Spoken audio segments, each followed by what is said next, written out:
For many Europeans, the south begins in Slovenia. Behind the last high mountains of the Alps, you can find the first glimpses of the Balkan Peninsula across the rugged, hilly landscape.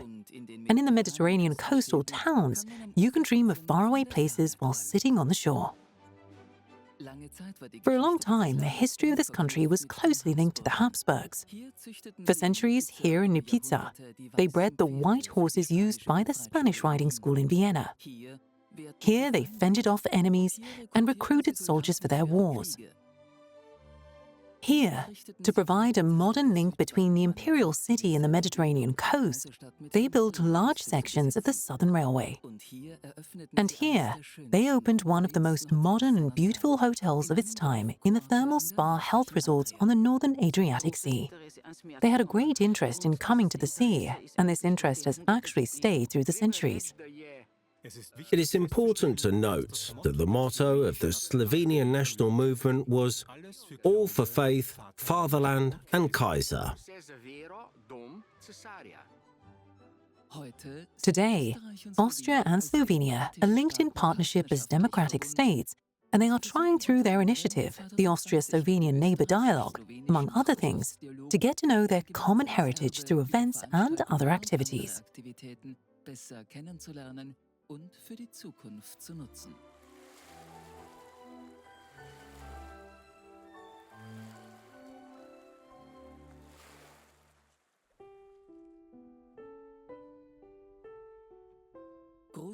Large parts of Slovenia were under Habsburg rule for centuries. Despite this long shared history, the state, founded in 1988, bears hardly any reminders of its former Austrian rule.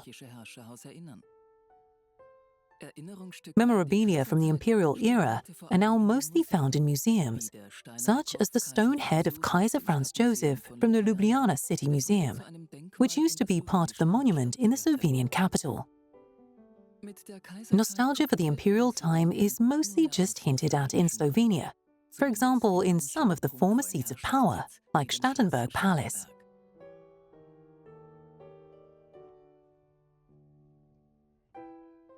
The Habsburgs' relationship to Slovenia was definitely closer than this, especially as it was often depicted during the Second World War, not least with the Austrian ruling family appreciating the strategic location of the country.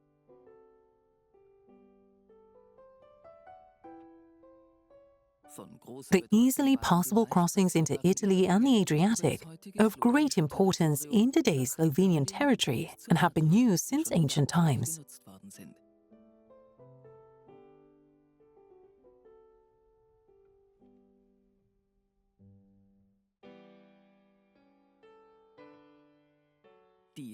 The Habsburgs were drawn primarily to the Adriatic by the port city of Trieste, rather than the cities of Koper and Piran, which were strongly influenced by the Venetians, and which attract many tourists to the Slovenian coast today. The Habsburgs already had a great interest in the southeastern border of the empire. They had a great interest in coming to the sea. This interest has actually remained over the centuries. Although when Trieste submitted to the Habsburgs, it is not entirely clear for the following few centuries whether the Habsburgs were aware of Trieste's location or what opportunities it had. The Habsburgs only became aware of this with the increasing weakness of the Republic of Venice. And it was at the end of the 16th century that Trieste became practically important for the Habsburgs' focus.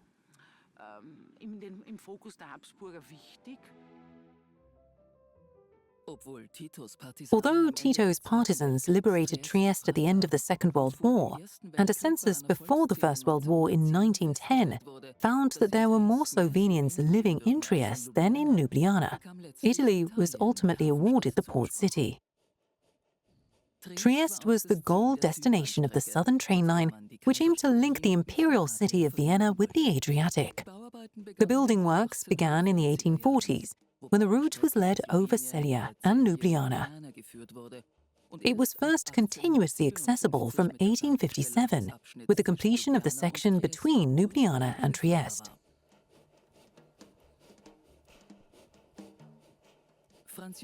Franz Joseph and Elizabeth personally opened the last section on May the 11th, 1857.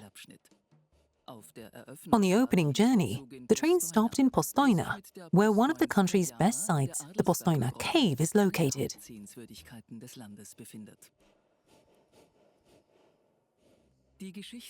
The history of the second biggest stalactite cave in the world is closely connected with the Austrian imperial house. The cave received its first royal visit in 1815 from Franz I. When the cave was being prepared for a second visit 3 years later by the Austrian Kaisers, Lipica discovered its inner chambers as well as a 21-kilometer-long tunnel system.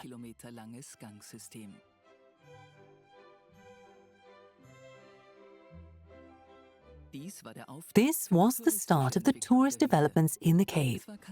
It was Kaiser Ferdinand II who was the first visitor to sign the cave's Golden Guest Book in 1819. Kaiser Franz Joseph was so impressed by the cave that he visited it for a second time in 1883 on the 600th anniversary of the incorporation of the Carniola region into the Habsburg Monarchy. At that time, the cave already had a railway system and was the first cave in the world to be electrified. By holding regular balls in the cave and with the opening of the first underground post office, which ran daily from 1911, Postojna was able to create further features which contributed to its early touristic success.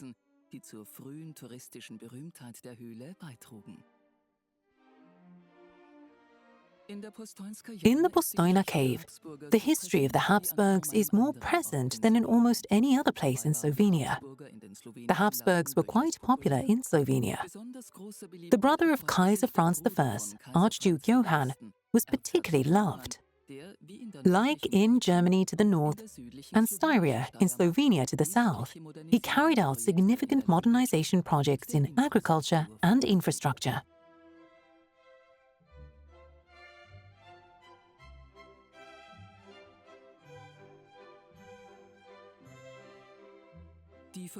The connection between Slovenia and the Habsburgs can also be seen from the fact that even the nationalist circles were not interested initially in breaking away from the monarchy, but rather in establishing a Slovenian-speaking crown land based on the Hungarian model. It is important to note that the motto of the Slovenian national movement, especially the conservative part, was actually all for faith, fatherland, and Kaiser.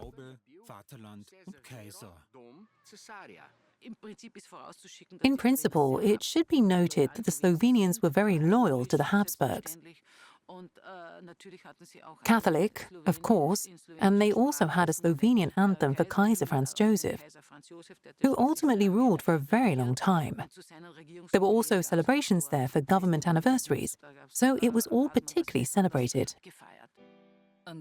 In honor of the 40th anniversary of the Kaiser's reign, in Ljubljana, the Dragon Bridge was built over the years of 1900 to 1901. It was the first reinforced concrete structure built in Ljubljana and is one of the first and largest Jubilee bridges of its kind in Europe.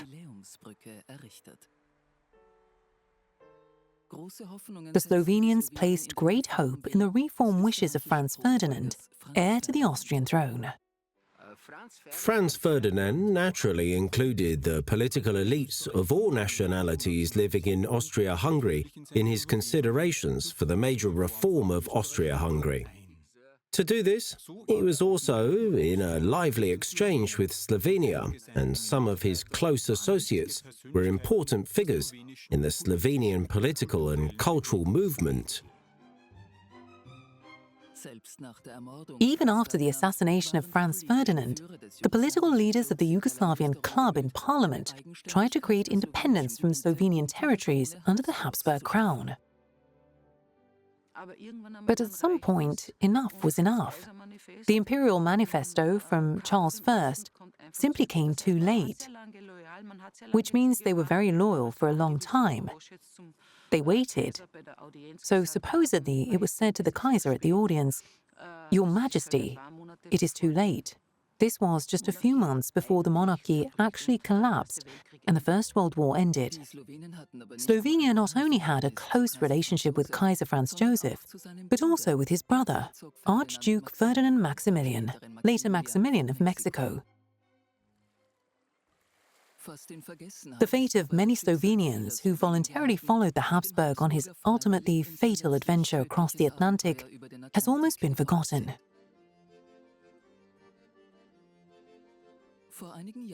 A few years ago, the illustrator Zoran Smiljanic and the author Marian Pušavec brought back this story and gave new life to this Mexican story in a multi-volume comic.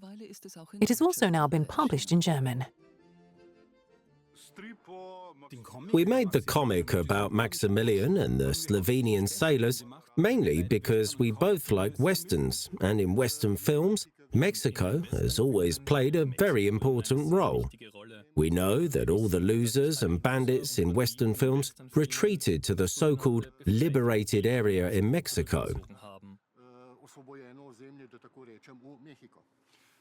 Also, the losers who lost their money had committed a crime or were unhappily married and decided to experience this great adventure under the leadership of Kaiser Maximilian of Mexico.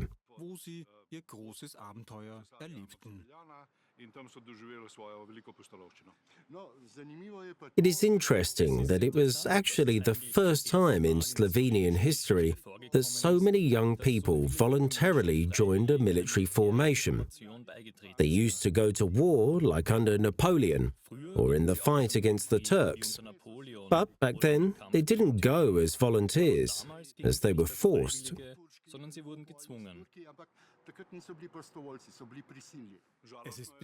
It is unfortunate that we don't have a single monument in Ljubljana to commemorate this expedition. We only have a building called Mexico. It's a residential complex near the clinic center. And we have our comics, which will outlive their authors, and the next 100 years too. The volunteers were trained in barracks in Ljubljana, which were located directly on the Ljubljanica River, from which the Slovenian capital gets its name. After standing empty for a long time and being divided into two parts by the construction of a road, the building is now hoping to provide a home for Slovenian contemporary art.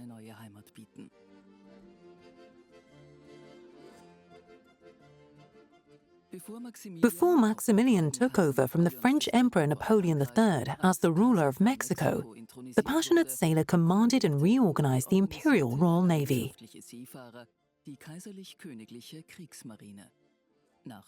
After the lost Battle of Solferino, he and his wife moved to the Miramare Castle near Trieste, which was built for them specially on a part of the Adriatic coast now belonging to Italy. But today's coastal region of Slovenia also attracted prominent guests to the sea more and more throughout the 19th century. The formerly insignificant fishing harbour of Portorož, a district of Piran, was transformed into a fashionable seaside resort at the end of the 1800s. In 1908, the Viennese architect Johanno Stauchio took over the planning of the Palace Hotel, which was officially opened in 1910 as one of the largest and most magnificent hotels on the Upper Adriatic in the presence of the heir to the throne, Franz Ferdinand. Franz Ferdinand is also said to have visited the hotel on the Adriatic coast with his family shortly before his assassination in 1914. After 1945, numerous film stars stayed in the impressive hotel building, including Sophia Loren, Lex Barker, Adriano Celentano, and Marcello Mastroianni. While the charm of the Danube monarchy can still be felt in Portorož, the long and close connection between the two harbour towns and Venice is felt everywhere in Koper and Piran.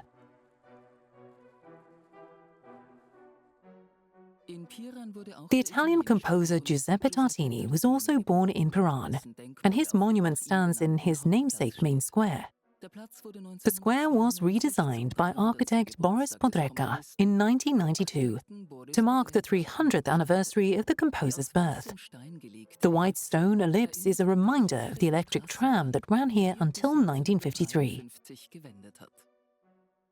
Piran and Koper were Venetian until 1809, and then became part of Napoleon's Illyrian province, and after the Congress of Vienna, part of the Habsburg monarchy until the end of the First World War.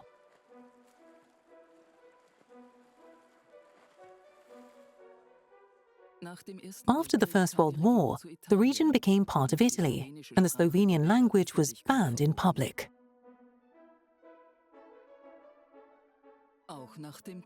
Even after the Second World War, the fate of the Slovenian Adriatic coast as part of the Free Territory of Trieste remained unresolved for a long time. Ultimately, Koper and Piran were only awarded to Yugoslavia in 1954. Although the Slovenian Adriatic coast always played an economic role in the region, its strategic importance remained low compared to Trieste. The Slovenian Alpine crossing, on the other hand, was more strategically important. It gained tragic notoriety during the First World War. Even today, fortresses such as Fort Clusa bear witness to the horrors of the Isonza Front, which was named after the Italian name of the river Socha. The aim of the Italian troops was to advance across the Dolomites towards Trieste and the Ljubljana Basin. After 11 Italian offences, with 100,000 casualties, the Italians were only able to take the town of Gorizia. In the 12th battle, the Central Powers were victorious and advanced as far as the Piave River, along which the front line ran until the end of the war. However, the region around Clusa was already hotly contested before the First World War. In 1809, Napoleonic troops invaded Austria via the Predel Pass, where a battle took place at the Hermann Fortress. This was subsequently named after Captain Johann Hermann von Hermannsdorf, who died in battle and is commemorated today by a monument. Napoleon pursued 3 goals in the conquest of the Slovenian coastal regions. Firstly, it was to protect Italy from an invasion from the northeast. Secondly, to establish a land connection with Turkey, because Napoleon had an ambitious plan to penetrate the Orient, which, in my opinion, was unfeasible. And thirdly, Austria had to be separated from the sea.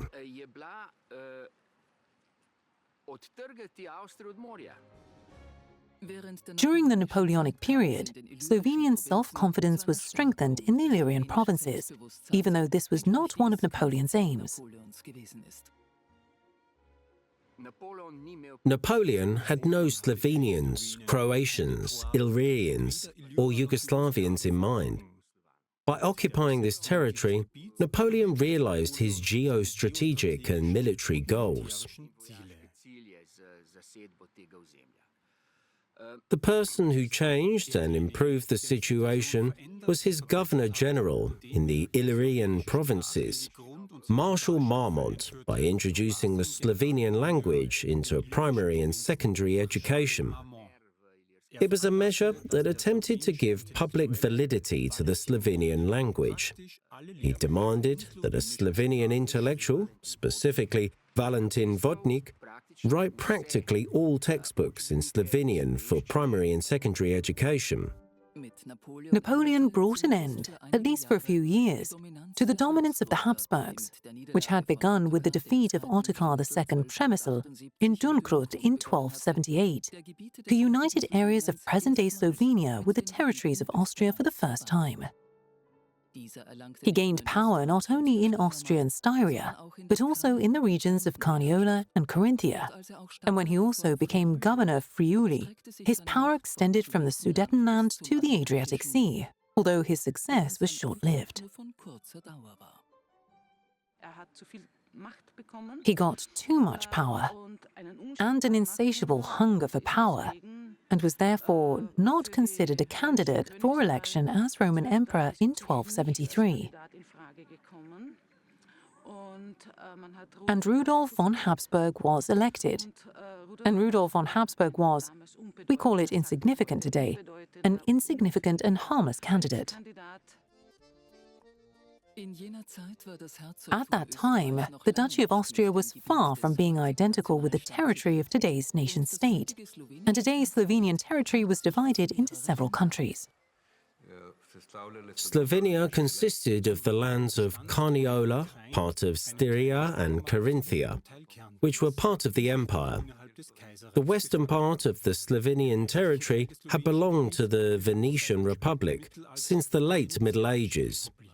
The eastern part of Slovenia, today's so-called Prekmuria, belonged to the Hungarian Empire.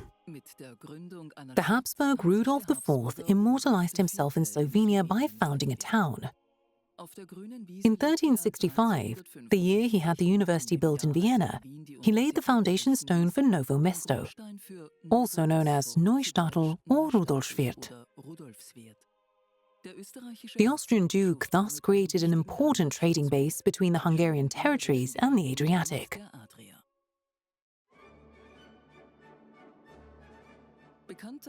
Another Habsburg foundation in Slovenia is better known than Novo Mesto, the Lipica stud farm, from which the famous horses of the Spanish riding school in Vienna originally came.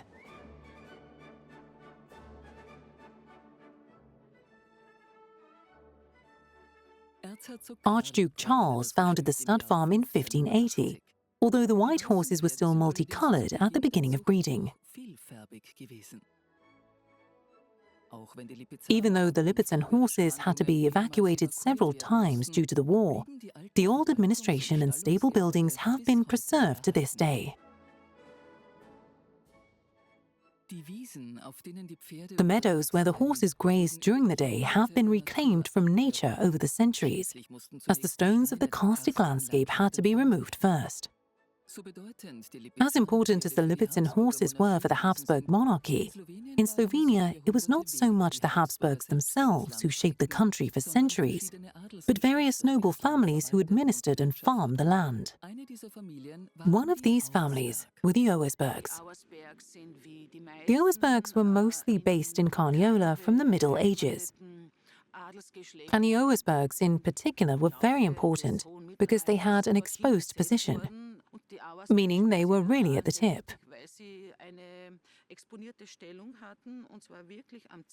They were located close to the southeastern border of the Austrian Empire and later played a major role in the Ottoman defense.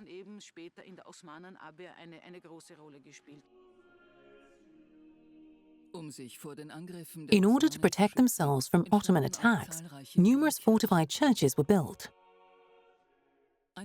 One of the best known and most striking of these fortified churches is located in Hrastovlje, a few kilometers east of Koper.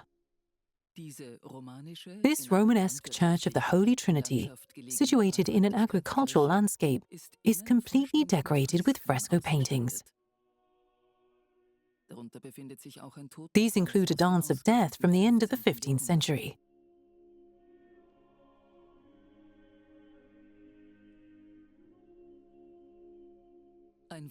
The Basilica of Mary the Protectress with the mantle in Ptujska Gora, not far from Ptuj, is a church that can be seen from afar and was converted into a fortified stronghold during the Ottoman Empire.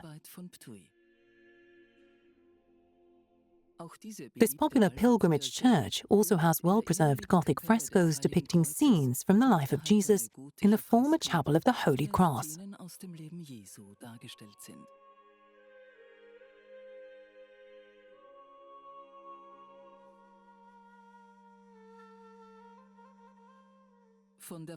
Ptuj Castle can be seen from the pilgrimage church. There you can not only find medieval armour and an impressive interior from the Herberstein family estate, but also a banqueting hall with paintings from the 17th century depicting Ottoman warriors and other Oriental motifs.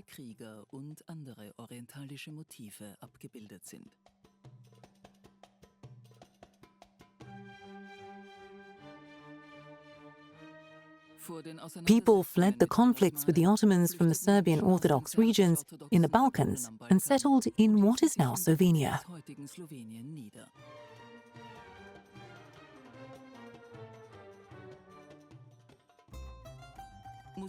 Muslims only settled in today's Slovenia in the 20th century during the time of the Yugoslavian state. Today, around 4% of the population profess Islam. In recent years, an architecturally impressive mosque has been built for them in Ljubljana. Approved by the city council without a dissenting vote, its construction was seen by politicians as a sign that cultural diversity is respected in Slovenia today.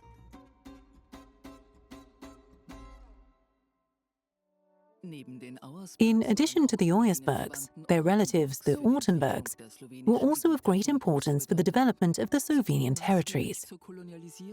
They contributed significantly to the colonization of the wooded karst regions in the south of the country. You can get an idea of the colonization of the region by the Ortenburgs in a small bilingual museum in Kočevje. Only a few buildings around Kočevje are reminiscent of the Gottschir period. An example is the small Corpus Christi church on the outskirts of the town, which was renovated a few years ago together with the descendants of the Gottschirs. If you drive through the gently undulating landscape, you will also see individual farmsteads, some of which are the last remnants of Gottschir settlements, to which multilingual information boards refer today.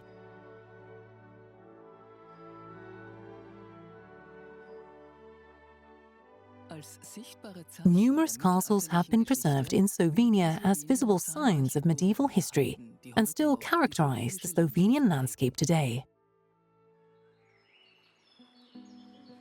The Postojna Cave castle is probably the most famous and most visited castle in Slovenia because of its impressive location. At the end of the 15th century, it was owned by Erasmus von Lueg, who was in the service of the Habsburgs and went down in history as the Slovenian Robin Hood. After his cave fortress managed to avoid being conquered by military means, Lueg was reportedly defeated by betrayal. Servants gave a signal with a candle when the knight was sitting on the toilet. The cannons were pointed at the toilet, and that was his end.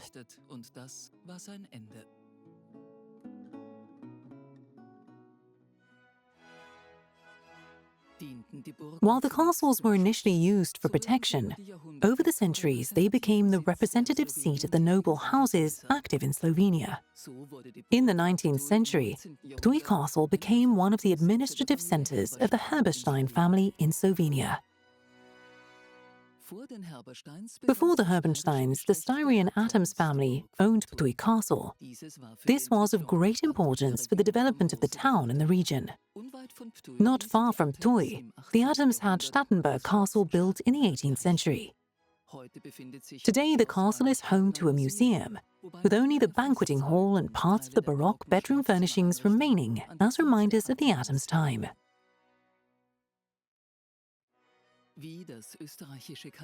Like the Austrian imperial family, the traces of the noble families living in Slovenia have also disappeared. These were regarded as German, even though some of them had lived in what is now Slovenia for centuries. The problem of the nobility in our country lies in the fact that the origin of the nobility was labelled as foreign or German in traditional Slovenian humanities.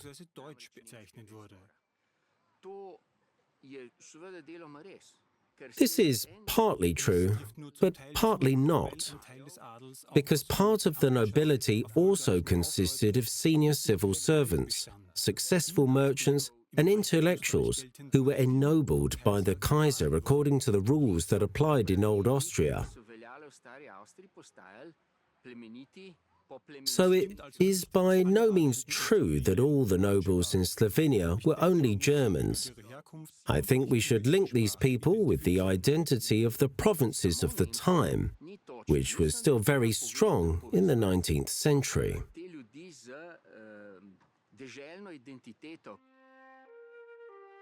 The Celje family occupies a special position among the noble houses in Slovenia.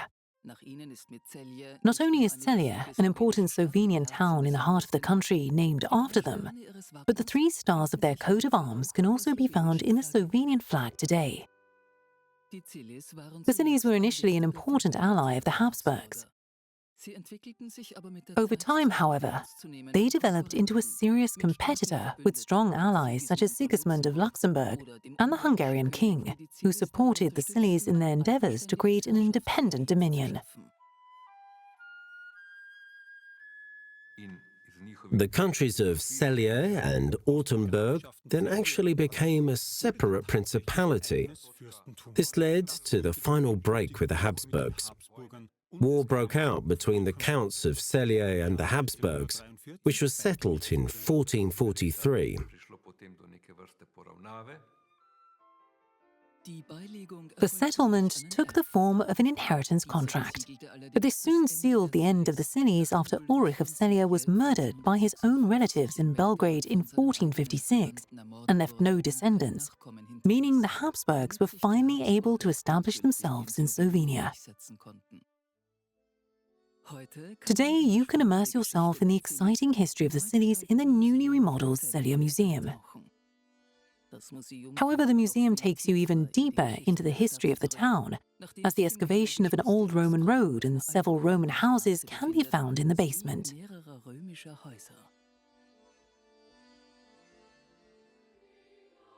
In addition to the three stars of Celje, Slovenia's highest mountain, Triglav, also features on the Slovenian coat of arms. Its first ascent is closely linked to the Slovenian entrepreneur, scholar, writer and patron Žiga Zois. At his manor house in Ljubljana, he hosted a roundtable of renowned Slovenian intellectuals of the time, including the naturalist Balthazar Aki. Inspired by this group, he decided to make the first ascent of Triglav in 1777. Although it was not him but his companion Lorenz Vilomica, who was the first person to reach the summit of what is now Slovenia's highest mountain in 1788. Subsequently, there was a dispute between German and Slovenian alpine climbers around Triglav. It started with the German and Austrian Alpine Club, who put all the signs and directions up in the Triglav in German, although the people in the area were all Slovenians. In response to this appropriation of Triglav by German mountaineers, the Slovenian members left and founded their own Alpine Association, and the priest and composer Jacob Aljaž acquired the summit in 1895 and erected a small tower on it, which not only gave mountaineers protection, but also provided orientation in the Julian Alps with the help of a map of the surrounding mountain peaks. He thus laid claim to Slovenian ownership of Triglav, and with the song Oj Triglav, moj dom, he also created a musical monument to the country's highest mountain. I would say that it looks over the mountains from right in the middle of the Julian Alps. For me, it is a mountain with no borders. The significance of Triglav is also reflected in contemporary art, which repeatedly questions the identity-forming character of the mountain. Especially important is a work by the performance collective Oho, which reenacted the Slovenian national symbol in Ljubljana in 1968. The piece was recreated in 2004 by the artist collective Irwin, and in 2007 directly on Triglav by three young artists who all renamed themselves after the Slovenian politician Janez Janša. Even more important than Triglav for the self-image of the Slovenian state is the Slovenian language, and thus also the renunciation of the German language, which many Slovenians associate with cultural imperialism. The artists' collective New Slovenian Art, NSK, dealt with this topic.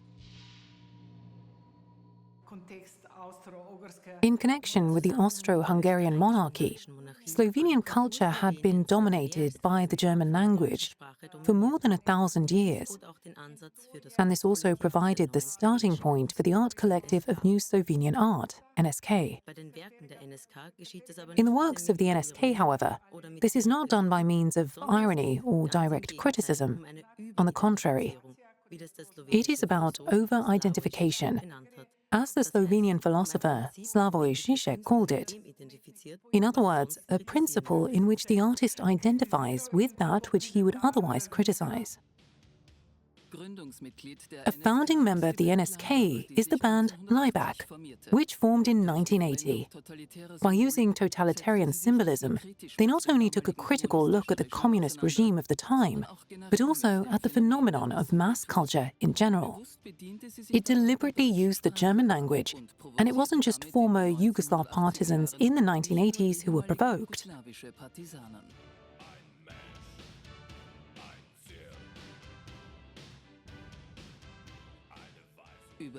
The dominance of the Slovenian language today could make you forget that the country has actually been multilingual for centuries.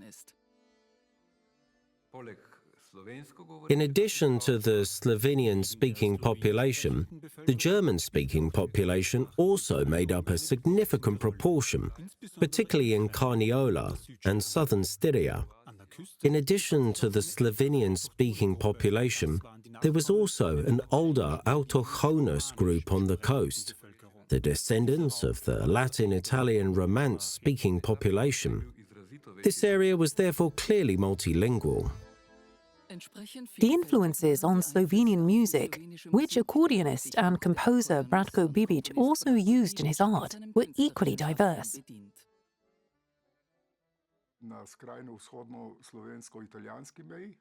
On the one hand, the music came from the western Slovenian-Italian border, across the Soca. On the other hand, there is the music of Prekmura with the Hungarian influences, as well as the Istrian music, which mixes Dinaric South Slavic folk music. From the point of view of folk music, it should be said that Slovenia is in one way or another a borderland, but also a border society. That is why the differences within the different music combine with those of its neighbours.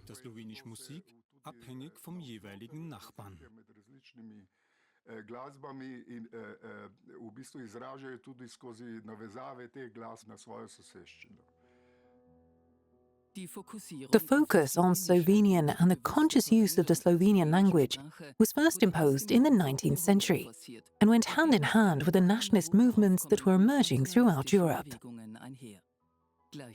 At the same time, however, close ties remained with Austria, which was also evident in the economic ties between the two countries. Many Slovenian companies were founded by, or together with Austrian investors, and many of today's renowned Slovenian health resorts owe their development and economic upswing to the shared history of the two countries. The Grand Hotel in Rogaška Slatina still exudes the charm of the imperial era. The hotel's magnificent ballroom features a fresco mural of the emperor, although he never visited the hotel himself. In the hotel's equally ornate concert hall, you can see busts of numerous famous composers, including Franz Liszt. Liszt entertained guests as a pianist at evening concerts, which are still held in the concert hall or in the hotel park today. The influence of the monarchy can still be felt in the country's cities, especially in the capital, Ljubljana. However, this is primarily characterized by the architect Jože Plečnik, who gave the country a new architectural face after it was hit by a severe earthquake in 1895. Plečnik's house is now home to a museum that is well worth a visit. The Slovenian art historian and multi-award-winning author Robert Šimonešik also studied his life and work intensively when he was working on his art historical monograph on the Slovenian secession.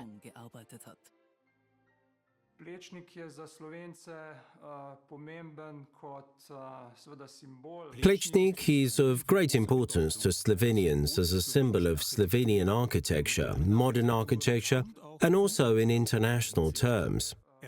He was already an important personality during his studies with Otto Wagner in Vienna, not only as an architect, but also as a thinker and an exceptionally introverted personality who looked to the past and the future at the same time.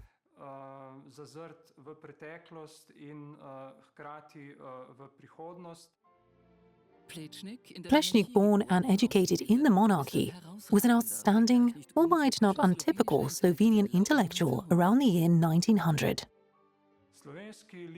On the one hand, Slovenian visual artists such as the internationally most famous Plečnik were born within the Austro-Hungarian monarchy. On the other hand, they were extremely nationally orientated. Slovenian artists of the time, such as Richard Jakopič, Matej Sternin, Mateja Jama, and Ivan Groha, on the one hand, and artists such as Maxim Gaspari or Sasha Santel on the other, who mainly internalized the Viennese secession, were aware of the importance of the Slovenian people and Slovenian identity. This is why the motto of the visual artist living in Vienna was "From the people to the people." The center of artistic and cultural development around 1900 was the then provincial Ljubljana, which at that time had neither museums nor a university. It was here that artists were drawn, and it was here that a fusion of different ideas and artistic styles took place, from Impressionism to Symbolism and to Secession. Jože Plečnik is probably a good example of Slovenians' emancipation from the Austrian monarchy. He adopted cultural trends from the imperial city and developed them further, creating his own unmistakable style. A strong national self-confidence, and after 1945, the communist government ensured that many traces of the shared history with Austria disappeared. Nevertheless, numerous architectural monuments still bear witness to Slovenia's close ties with the royal capital of Vienna and the Austrian imperial family. And as in 2020, with the Year of Neighbourhood Dialogue initiative, the two countries, who are now equal members of the European Union, are repeatedly creating signs that document this long bond and shared history, but also question it critically. In the Vienna Culture House, the exhibition When Gesture Becomes Event features 16 works from young Slovenian and Austrian artists.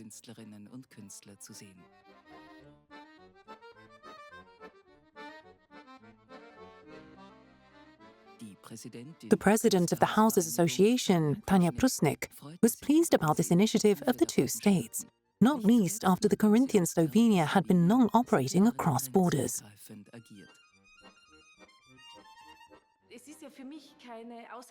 For me, this is not an unusual way of working, but it is actually just a consolidation of my own self-understanding. Because for me, I live my life speaking 3 languages: German, Slovenian, and art, as the third language, of course. And there is the chance to do this in Vienna, to make the language visible again, in this melting pot of culture.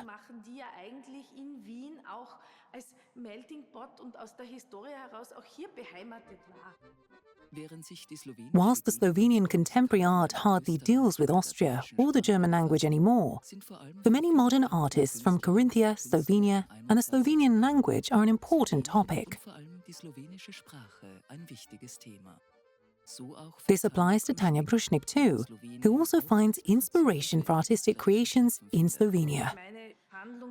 My areas of activity are actually spread throughout Slovenia. I'm actually very much at home in the Slovenian Mediterranean. I also work there a lot. I have just completed a work this year as part of the Corinthian plebiscite anniversary. Piran have displayed it, and there is a big project planned for the next 2 years that will even lead across the Slovenian border, across the sea to the Croatian border.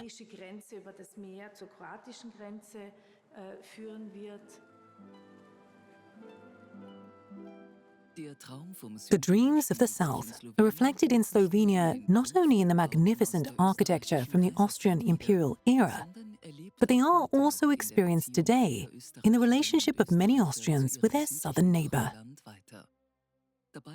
The diverse and rich cultural landscape of Slovenia, which lies further from the Adriatic coast, is being increasingly noticed and appreciated, where despite the border that has existed since 1918, the long shared history of the two states is still palpable throughout.